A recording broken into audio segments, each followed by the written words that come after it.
Trench Crusade evreninde savaşı cehennem kaybetmedi. Hatta cehennem bu savaşı kazanmayı reddediyor. Ve size şunu iddia ediyorum. Bunun sebebi tahtında sessizce oturan kralın gizli planı. Lucifer. İnsanlığın hayatta kalmasını bilerek istiyor olabilir mi? Kulağa saçma geliyor biliyorum. Ama videonun sonunda bu iddiayı kanunun kendisinden çıkarsadığım 3 ayrı kanıtla önünüze koyacağım. Şimdilik sadece şu tabloyu düşünün. 800 yıldır süren bir savaş. Bir tarafta ordusu daha büyük, silahları daha korkunç, askerleri ölümden korkmayan cehennem. Diğer tarafta bölünmüş, yorgun, tükenmenin eşiğinde bir insanlık. Her mantık kuralına göre bu savaş çoktan bitmeliydi. İnsanlık çoktan yok olmalıydı. Olmadı. Ve bunun sebebi insanlığın kahramanlığı değil, bizzat cehennemin kendisi. Bendeniz Engizitör bugün sizlere bir zaferin değil, kasıtlı bir başarısızlığın hikayesini anlatacağım. Bunu 6 katmanda çözeceğiz. Lucifer'ın tuhaf sessizliğinden, o kanlı iblis meclisine, insan lejyonlarından cehennemi içeriden çürüten o ölümcül bölünmeye kadar. Geçen aylarda size bu evrenin 101'ini ve Demir Sultanlığı'nı anlatmıştım. Bugün madalyonun öbür yüzüne, düşmanın ta kalbine bakıyoruz. O halde başlayalım. Basit bir soruyla başlayalım. Cehennemin kralı nerede? Mantıken 800 yıllık bu savaşın en önünde Lucifer'ın kendisini görmeyi beklersiniz. O düşmüş melek, o ilk isyancı, bütün cehennemin efendisi. Ama beklediğiniz yerde onu bulamazsınız. Çünkü Lucifer bu savaşı bizzat yönetmiyor. İşte Trench Crusade'in en ilginç detaylarından biri bu. Lucifer, cehennemin tartışmasız nihai hükümdarı olmasına rağmen savaştan tuhaf biçimde uzak duruyor. Tıpkı düşmanı olan Tanrı gibi. Evet, bu evrende Tanrı da doğrudan sahnede değil, Lucifer da perde arkasında. Savaşın kanlı, günlük işleyişini bizzat üstlenmiyor.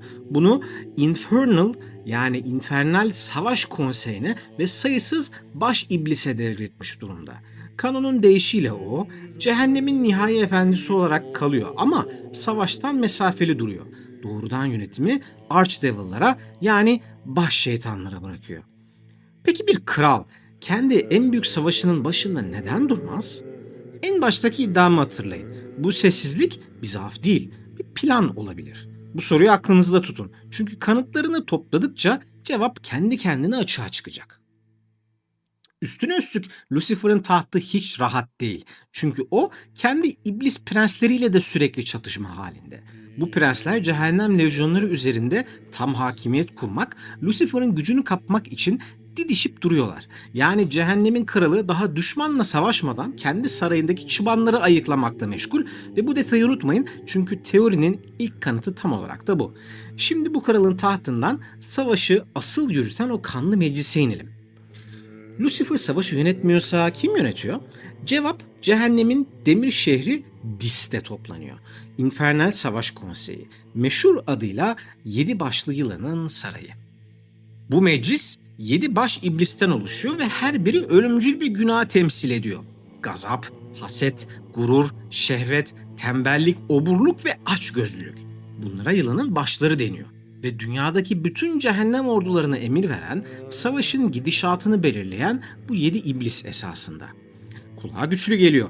7 kadim iblis tek bir masada insanlığa karşı birleşmişler. Ama kanonun asıl gerçeği burada ve bu her şeyi değiştiriyor.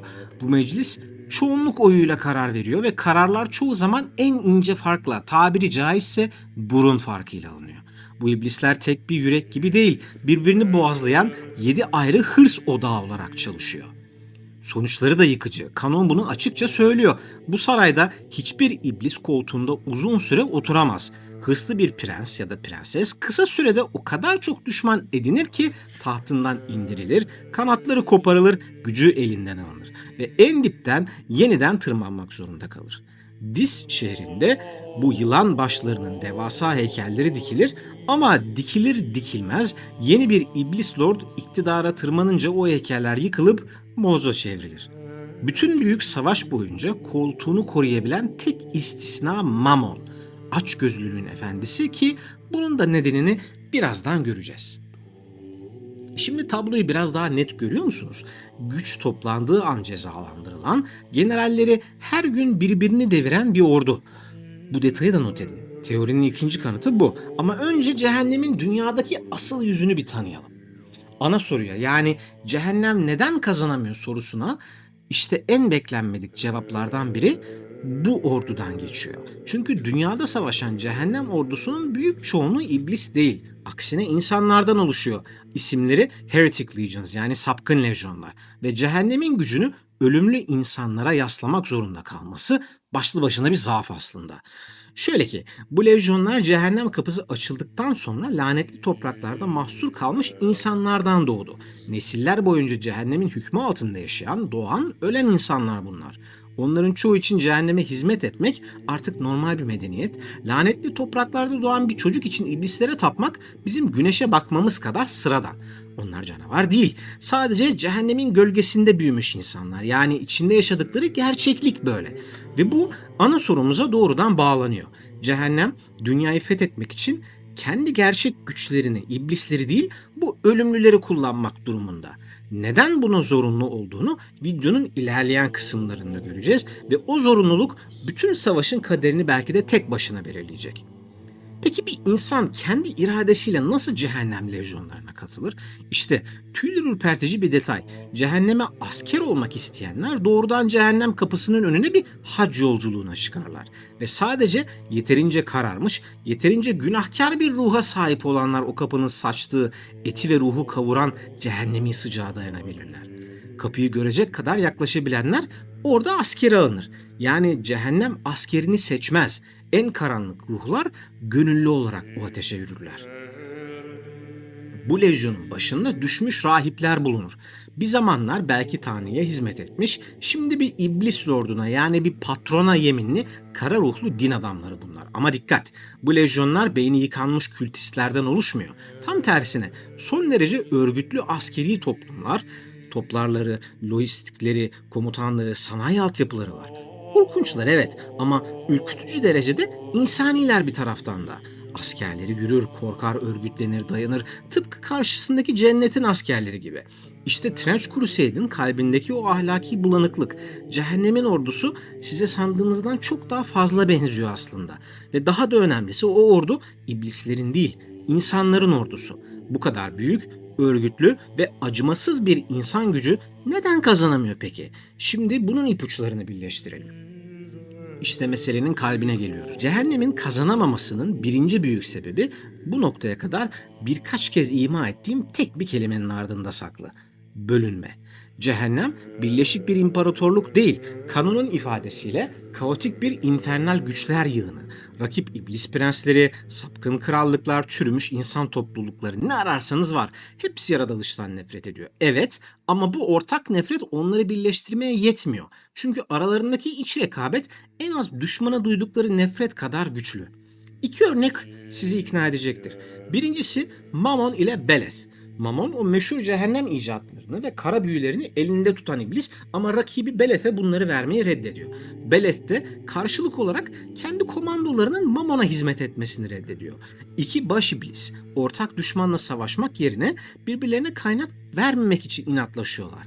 İkincisi ve daha çarpıcısı Beelzebub, oburluğun efendisi, sineklerin lordu. O kadar bencil ki konseydeki koltuğunu bile reddedip kendi başına kara kase denen veba ordusuyla ayrı bir savaş yürütüyor. Ve güçleri karşısına çıkan herkese saldırıyor. Cennete sadık olanlara da, cehenneme hizmet eden sapkınlara da. Hatta ona tapan sapkın lejyonlar bile onun için meşru hedef. Yani cehennemin bir kolu kendi kendini çiğniyor.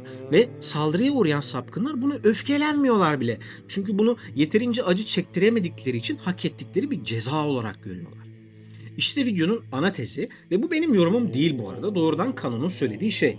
İnsanlığın bu savaşı henüz kaybetmemesinin sebebi dirayet ya da kendi gücü değil. Cehennemin bu iç bölünmesi.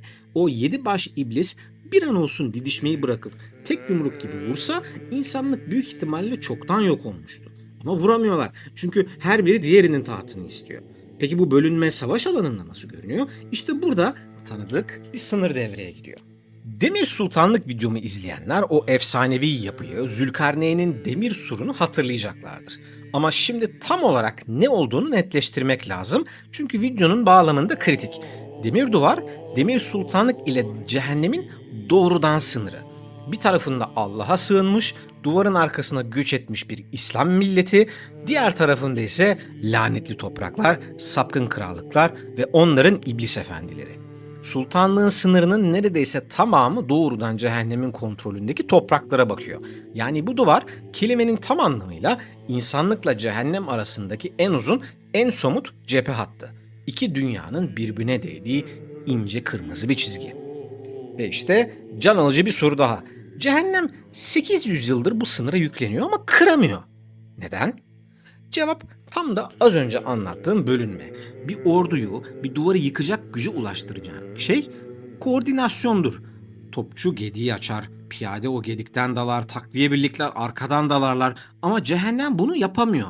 O sırada sınıra yüklenen farklı iblis lordları ve farklı sapkın lejyonlar tek bir plan altında değil, birbirinden kopuk, hatta birbiriyle rekabet halinde saldırıyorlar duvara.